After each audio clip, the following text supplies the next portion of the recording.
Class 8 का हमारी दुनिया के काई एक अखो पढ़ेंगे। वन एवं वन प्राणी संसाधन यहाँ से पढ़ेंगे। बोला इस बार की छुट्टी में जब फौजी चाचा घर आए तो बच्चे बहुत खुश हुए। फौजी चाचा जब भी घर आते तो बच्चे को नई नई बातें बताते। इस बार वे मणिपुर से आए थे। रात होते ही बच्चे ने उन्हें घेर लिया। फौजी चाचा मुस्कुराया और बोला, क्या बात है बच्चे?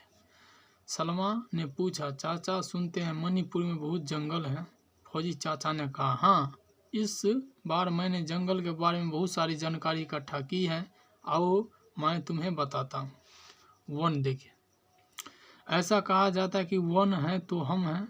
वन मानव के आर्थिक जीवन का प्रमुख अंग है। तो आपको एक नंबरी में पूछ देगा, मानव के आर्थिक जीवन का प्रमुख अंग है कौन है? तो वन है एक नंबरी में।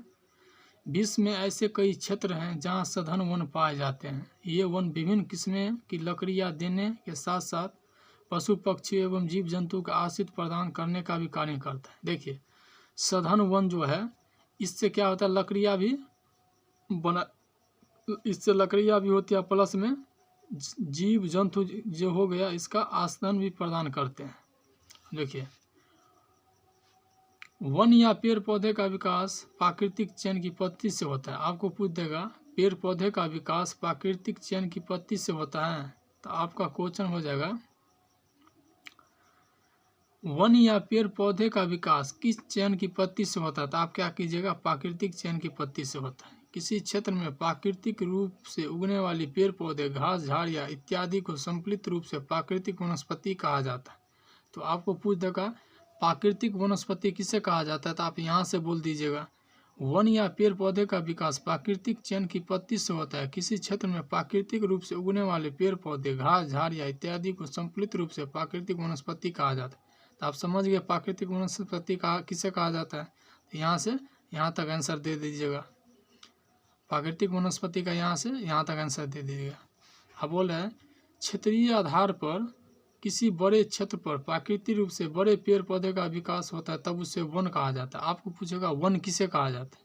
तो आप यहाँ से कर लीजिएगा, वन किसे कहा जाता है? क्षेत्रीय आधार पर जब किसी बड़े क्षेत्र पर प्राकृतिक रूप से पेड़ पौधे का विकास होता है उसे वन कहा जाता है।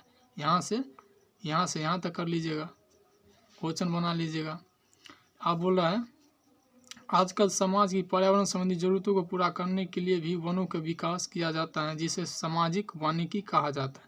आपको पूछेगा सामाजिक वानिकी किसे कहा जाता है? तो आप यहाँ से लिख दीजिएगा, समाज की पर्यावरण संबंधी जरूरतों को पूरा करने के लिए भी वनों का विकास किया जाता है, जिसे सामाजिक वानिकी कहा जाता है। यहाँ से यहाँ तक आप याद कर लीजिएगा। पर्यावरण दृष्टि से किसी देश या क्षेत्र में, अब इससे आगे पढ़ेंगे, यहाँ पे देख लीजिए, भारत में सबसे अधिक 1% वाला राज्य कौन सा है? मिजोरम है, जो 91.27% पर है। भारत में सबसे अधिक 1% वाला राज्य कौन है? मिजोरम है, जो 91%, ये याद कर लीजिएगा। बोला है सबसे अधिक वन क्षेत्र वाला राज्य कौन है? सब आपको पूछ देगा, सबसे अधिक वन क्षेत्र वाला राज्य कौन है? तो मध्य प्रदेश है, जो 67.7 वर्ग किलोमीटर पर है।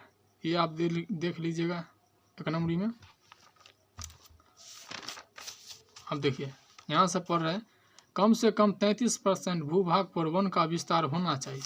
तो आप यहाँ से जो पढ़े, यहाँ से सामाजिक वानिकी किसे कहा जाता है? तो यहाँ से यहाँ का भी, यहाँ से यहाँ तक भी आंसर दे सकते हैं, नहीं तो यहाँ तक भी दे सकते हैं। कम से कम 33% भूभाग पर वन का विस्तार होना चाहिए। देखिए, अब बोल रहे हैं, महेश बोला, फौजी चाचा वनों में अलग अलग किस्म के पौधे पाए जाते हैं। फौजी चाचा, हाँ, विश्व में लगभग 10 लाख प्रकार की वनस्पति पाई जाती है। आपको एक नंबर में पूछ देगा, विश्व में लगभग कितनी प्रकार की वनस्पतियाँ पाई जाती है? तो आप क्या बोलेंगे, 10 लाख की वनस्पतियाँ, 10 लाख प्रकार की वनस्पति पाई जाती है। वन एक महत्वपूर्ण संसाधन जिससे कोई प्रत्यक्ष या अप्रत्यक्ष लाभ है। इसीलिए पृथ्वी के विषुववृत्त प्रदेशों में पाए जाने वाले घनों वनों को पृथ्वी का फेफड़ा कहा जाता है। आपको पूछ देगा, पृथ्वी का फेफड़ा किसे कहा जाता है? तो आप यहाँ से भी आंसर दे सकते हैं। विश्व में लगभग 10 लाख प्रकार की वनस्पति पाई जाती है। वन एक महत्वपूर्ण संसाधन जिससे कई प्रत्यक्ष या अप्रत्यक्ष लाभ है। इसीलिए पृथ्वी के विषुववर्तीय प्रदेशों में पाए जाने वाले घनों वनों को पृथ्वी का फेफड़ा कहा जाता है। आप यहाँ से यहाँ तक भी आंसर दे सकते हैं। फिर पृथ्वी का फेफड़ा किसे कहा जाता है, तो आप यहाँ से यहाँ तक नोट कर लीजिएगा। क्योंकि यहाँ भारी मात्रा कार्बन डाइऑक्साइड का अवशोषण एवं ऑक्सीजन का उत्सर्जन होता है। यहाँ से देखिए हम पढ़ लिए हैं, वन के बारे में पढ़ लिए हैं। अब देखिए हम पढ़ेंगे वन संसाधन का वितरण।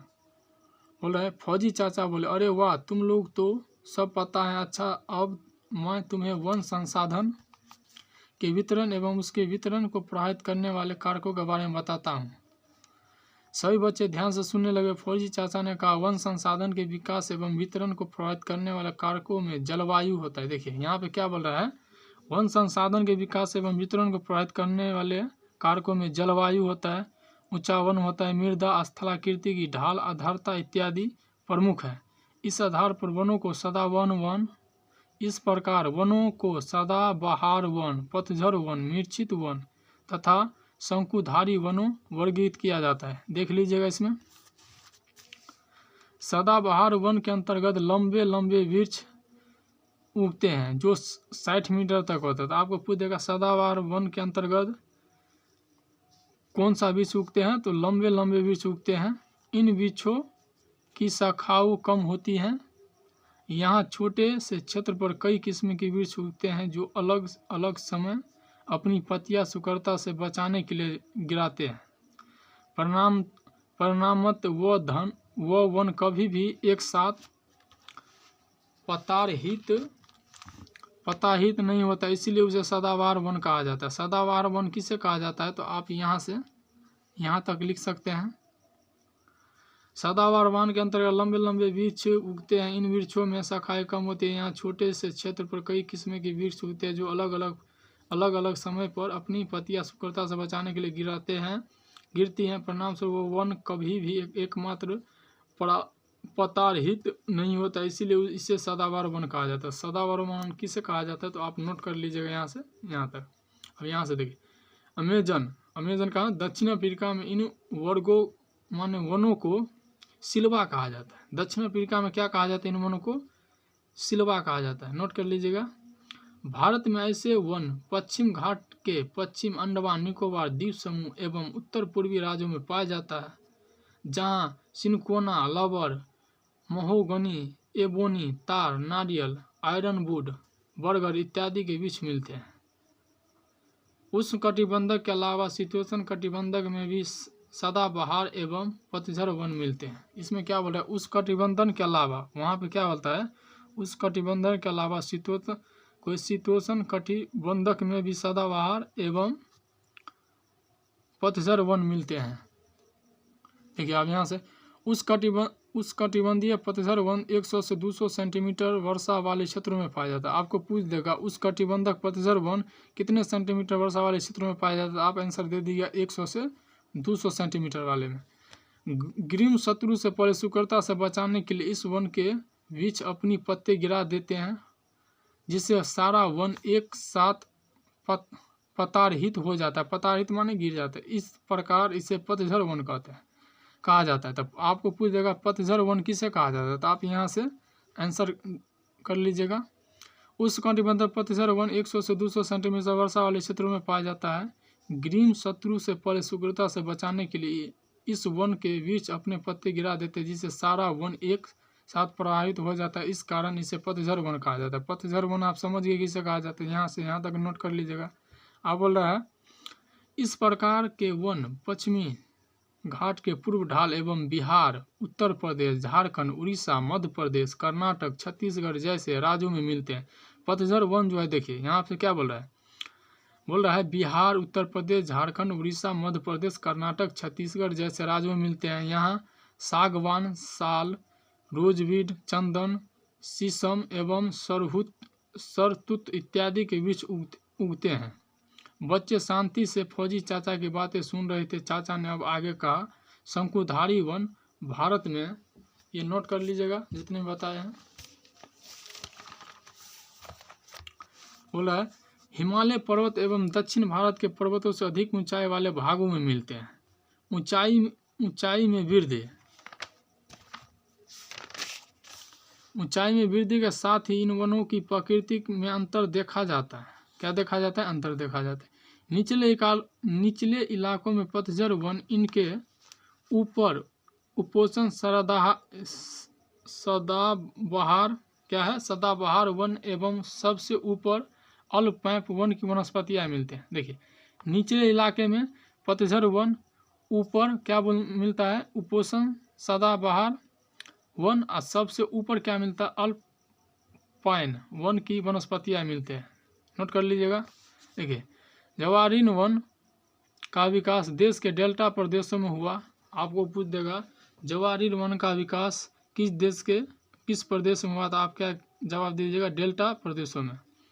पूर्वी तटीय भागों में ऐसा वन मिलते हैं, यहाँ सुंदरी जैसे मैंग्रोव दलदली वृक्ष की प्रधानता है। निश्चित वन शीतोष्ण कटिबंध के पूर्वी तटीय भाग में पाया जाता है। अब देखिए अब यहाँ पर क्या बोला है, निश्चित वन शीतोष्ण कटिबंध के पूर्वी तटीय भाग में पाया जाता है, ये नोट कर लीजिएगा। अब देखिए क्या बोला है, वनों की उपयोगिता। बोला है फौजी चाचा ने कहा प्राचीन काल से लेकर वर्तमान युग तक वन के उपयोग में परिवर्तन आया है। आरंभ से वनों के उपयोग मानव द्वारा जंगली जानवरों को रक्षा तथा विषम जलवायु से बचने के लिए किया जाता है। धीरे धीरे मानव वनों पर आश्रित रहने लगा। वो वनों से प्राप्त लकड़ियाँ की सहायता से घर बनाने लगा तथा लकड़ियों का उपयोग भी करने लगा। फौजी चाचा बोलते बोलते रुक गए और पूछा, तुम लोग भी सोचकर बताओ कि लकड़ियाँ का क्या क्या उपयोग होता है। अब देखिए लकड़ियाँ का क्या क्या उपयोग होता है, यहाँ पे देखिए, यहाँ से यहाँ तक है, नोट कर लीजिएगा। रोहित बोल पड़ा, वन का उपयोग भोजन के स्रोत के रूप में, वस्त्र निर्माण के लिए, कच्चे माल की प्राप्ति के रूप में तथा लकड़ी प्राप्ति के स्रोत के रूप में करते हैं। देखिए लकड़ी का वन का उपयोग कहाँ से कहाँ है, यहाँ से यहाँ तक। सोनाली क्या बोला, वन का उपयोग कागज, लुगदी, दिया सिलाई रबर उद्योग के लिए, कच्चा माल, रेल डब्बे, बस, नाव, जहाज इत्यादि बनाने के लिए लकड़ियाँ का उपयोग किया जाता है। लकड़ियाँ का उपयोग देखिए कितना महत्वपूर्ण है, यहाँ से यहाँ तक आप पढ़ लीजिएगा। सीमा ने कहा जनजातीय वर्ग के लोगों की स्थलीय का कार्य करता है।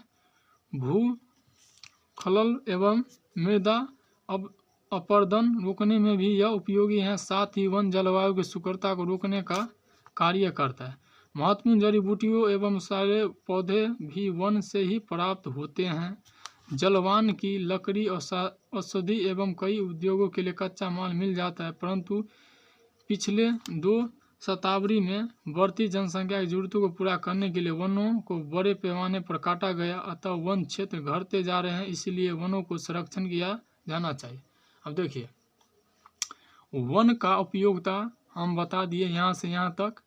अब वन का उपयोग कहाँ कहाँ क्या चीज़ में किया जाता है बता दिए हैं, ये पढ़ लीजिएगा, अच्छा से नोट कर लीजिएगा। अब देखिए हम ये नेक्स्ट वीडियो में करेंगे, ये और ये क्वेश्चन आंसर जो बचा है हम करिए देते हैं। देखिए आज देखिए राष्ट्रीय पशु क्या होता है, भारत का राष्ट्रीय पशु जो बोलेगा तो होता है बाघ। राष्ट्रीय पक्षी क्या होता है, मोर, नोट कर लीजिएगा। फौजी चाचा ने आगे बताया वन एवं जीवों के बीच गहरा संबंध होता है।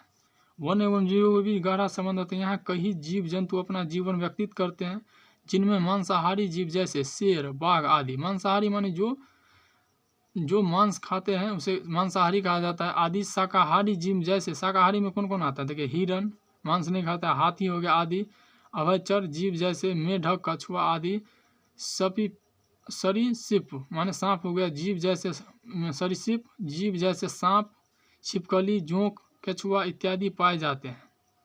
इन जीवों के अलावा कई प्रकार के पक्षी भी यहाँ मिलते हैं। इन्हें जीवों में से बाघ को भारत का राष्ट्रीय पशु, तो बाघ का राष्ट्रीय पशु किसे माना जाता है, भारत का राष्ट्रीय पशु बाघ को माना जाता है। अब भारत का राष्ट्रीय पक्षी किसे को माना जाता है, मोर को माना जाता है। और विरासत पशु किसे माना जाता है, हाथी को, ये वाला नोट कर लीजिएगा। लेकिन हम नियमित रूप से पेड़ों को काटते जा रहे हैं तथा जानवरों का शिकार कर रहे हैं, फलतः वन की मात्रा एवं वन जीवों की संख्या घटती जा रही है। महेश ने कहा तब तो हमें इनकी सुरक्षा पर ध्यान देना आवश्यक है। फौजी चाचा बोले निश्चित रूप से सरकार द्वारा वन एवं वन जीवों के संरक्षण के लिए राष्ट्रीय तथा अंतर्राष्ट्रीय स्तर पर कई कार्यक्रम किए जा रहे हैं।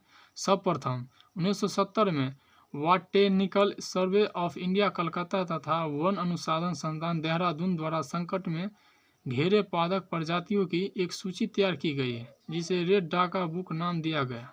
क्या नाम दिया गया? रेड डाका बुक नाम दिया गया। अंतर्राष्ट्रीय स्तर पर विश्व पर्यावरण संरक्षण संघ इस दिशा में अनेक कार्यक्रम चला रहा है। वन प्रजाति के संरक्षण के लिए राष्ट्रीय उद्यान, अभयारण्य एवं जैव मंडल क्षेत्र विकसित किए गए हैं। इस समय देश में 85 राष्ट्रीय उद्यान है। नोट करिएगा, 85 राष्ट्रीय उद्यान है, 448 अभयारण्य है और 16 जैव मंडल है, सुरक्षित क्षेत्र हैं। बिहार में कांवर झील पक्षी, बिहार बेगूसराय, गया में गौतम बुद्ध, ये सब नोट कीजिएगा। पश्चिमी चंपारण में वाल्मीकि नगर वन प्राणी अभ्यारण्य प्रसिद्ध है, ये सब नोट करिएगा। सीमा बोल पड़ी चाचा, हम सबों के पौधे लगाने तथा पौधे को बचाने चाहिए। जानवरों के साथ कुक व्यवहार भी नहीं करने की शपथ लेनी चाहिए ताकि इनकी रक्षा कर हम अपना जीवन भी सुरक्षित रख सके। महेश बोल उठा, बिल्कुल चाहिए। हम सब एक ऐसा करेंगे कि दूसरे को भी ऐसा ही करने के लिए प्रेरित करेंगे। फौजी चाचा बच्चे की बातें सुनकर बहुत खुश हुए। देखिए, इसमें भारत का राष्ट्रीय पशु क्या हो गया? बाघ। राष्ट्रीय पक्षी मोर। इसमें विरासत पशु क्या हो गया? हाथी हो गया। यहाँ से 85 क्या है? राष्ट्रीय उद्यान है, 448 अभयारण्य है, 16 जैव मंडल है, पश्चिमी चंपारण में वाल्मीकि नगर है, ये सब नोट कर लीजिएगा। वीडियो पसंद लगा हो तो वीडियो को लाइक, शेयर एंड कमेंट जरूर कीजिए। नेक्स्ट वीडियो में मिलते हैं। अब हम क्वेश्चन आंसर देखेंगे। इसमें ये हम पढ़ लिए हैं, यहाँ से पढ़ लिया। हम क्वेश्चन आंसर नेक्स्ट वीडियो में करेंगे।